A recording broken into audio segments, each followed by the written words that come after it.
All right, Patrik, can you tell us about your first round pick? Yeah, Braeden Cootes, captain in Seattle. Our guys were very excited about him leading up to the meeting today, and we had few guys that we were hoping going to be available at 15. You never know when you're picking there, but when we're getting closer to the pick there, and Braeden was a guy. The scouting staff was definitely very excited, and so am I, to get a right shot center, captain of Team Canada's gold medal team in Dallas earlier, and believe there is upside for him to be a mid-six center. Was there anything that stuck out in conversations with him that you maybe learned or liked about him? Well, I think his demeanor of being fairly mature 18-year-old here, how he led Seattle through a tougher year, and were able to get them into the playoffs, and how he were able to get a gold medal for Canada down at U18. I think he's a leader by example, on and off the ice, and our staff was really impressive with him during the process of the due diligence, meeting him in Seattle and in Buffalo as well. I know you guys were going to be afraid to trade the pick. How close were you to trading the fifth or pick? There were conversations around the league, but except for Highlanders players trade, as far as I know, there haven't been any players trade today, right? So the conversation didn't lead much. I think some conversation, I would imagine, will continue over the next couple of days, and let's see where it goes. But not involving, obviously, draft picks here in the first round today. Apparently, the second pick was available. The fourth pick had been discussed. It just seemed like there was a lot of picks there if anybody wanted. So why do you think there hasn't been that movement? Are the picks just not worth as much this year because the salary cap has gone up? I don't know. It's hard to say. I think maybe the teams have more or less the same players and in the same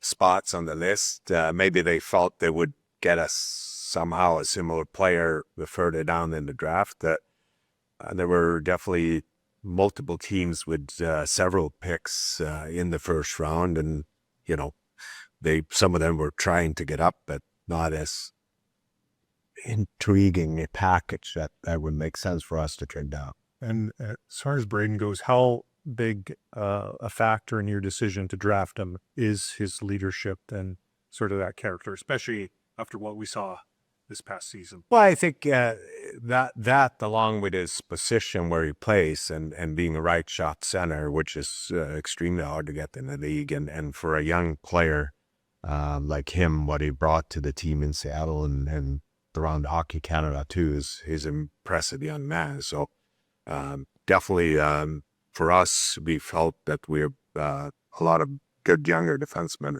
in our system. So adding forwards and centers was important for us here. How much is the program in Seattle itself, which is producing so many players, how much is that factoring to your evaluation of what he could be? Obviously, you're right. They have, and they have a lot of the great history of NHL players coming out of that program, and Braeden being a captain, a leader of that team that excite my staff, and how he played and how prepared he was and the consistency. And I think that's something in that program that they from the top are teaching those young players. Patrik, the right-handed centerman who wins a ton of draws and is captain at 17, when they go in the middle of the first round, we're maybe used to that player archetype being 6'2", 6'3". He's 6 even. What do you see in his game that allows him to compensate for that? Well, I think he's built thick. Like he's a thicker kid, strong on the puck, heavy down low. good skater, relentless, and I think those are attributes that will translate into the National Hockey League. And when you are scouting a player and they're 17, but they're a captain in the CHL, what does that tell you right off the bat, even before you get to know the kid, about who they are?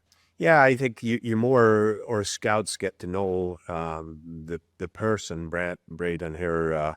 You more they get to like what he had to bring, and his core values, and how he interact and how he treat his teammates, and being part of community down under in Seattle. Watching him around Team Canada as well, it was impressive, and very happy for him being part of that gold medal team. So obviously my scout's job is through the process on and off the ice, and making sure we're aware of what personalities we're bringing in here, and easier for our development staff to start working with Braeden here right away. Tomorrow, Michael Samuelson and Komisarek are down in LA here to get to know all our picks here over the next couple of days. How different is this year's development camp going to be, just because of how deep Abbotsford went and the fact that some of the guys there might and other years have attended? Like, is this going to be a different development camp? Well, it's going to be different. Sammy and Como are always, and Cami are always looking to improve and find new ways to work with the players.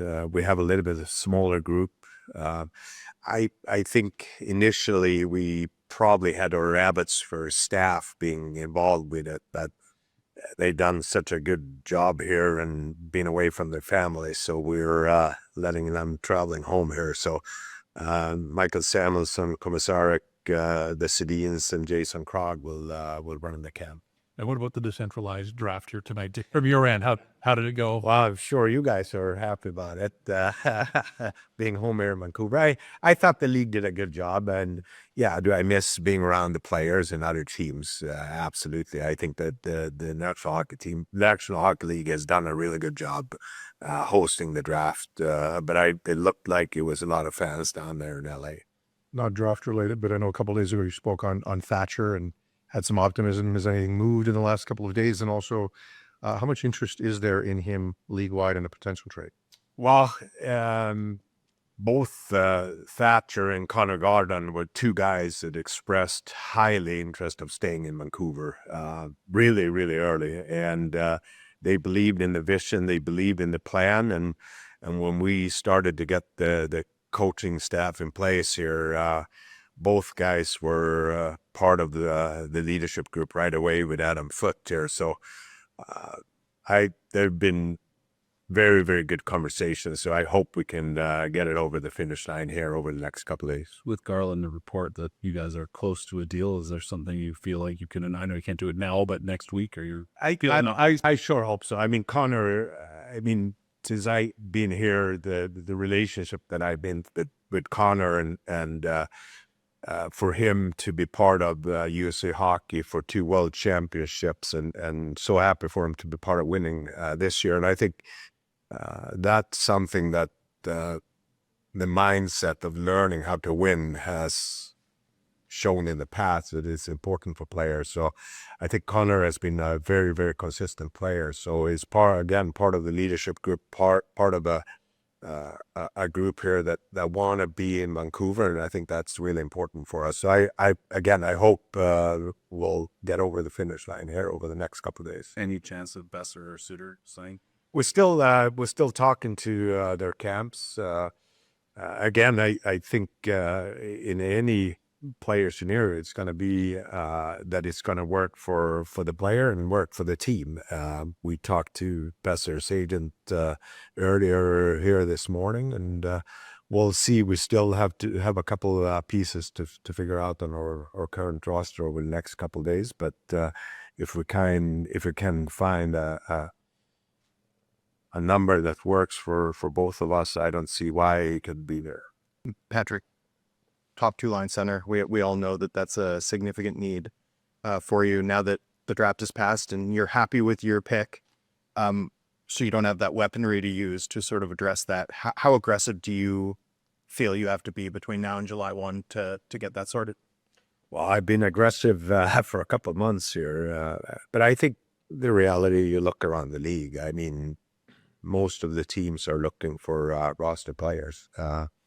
Usually you can see some transactions regarding roster players with first-round picks, but that was not the case this year.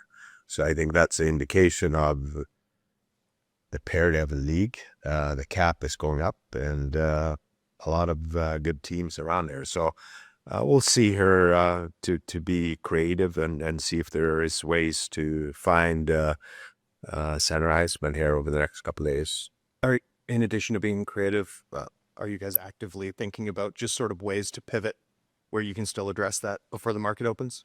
Yeah, that's what I mean by being creative. Like, see if there is, first of all, there's going to be players that are available from other teams. We all know that the free agent pool is very, very small. So there is still some conversation going on with other teams and see where it leads over the next couple of days. In Cootes, over your time as a scout, is there a player that he reminded you of that you watched before? Well, I think that's a dangerous question to answer. I think you always want to shoot high, and I don't want to put the expectations up there. But I mean, he's a really, really solid two-way center with a leadership, and we all seen a lot of them over the years. But I don't want to put a name here, and then it's just going to be hard for him right away. But what I will say though is that we're extremely excited about the way he plays and the way he helps his linemates to be better and team to be better.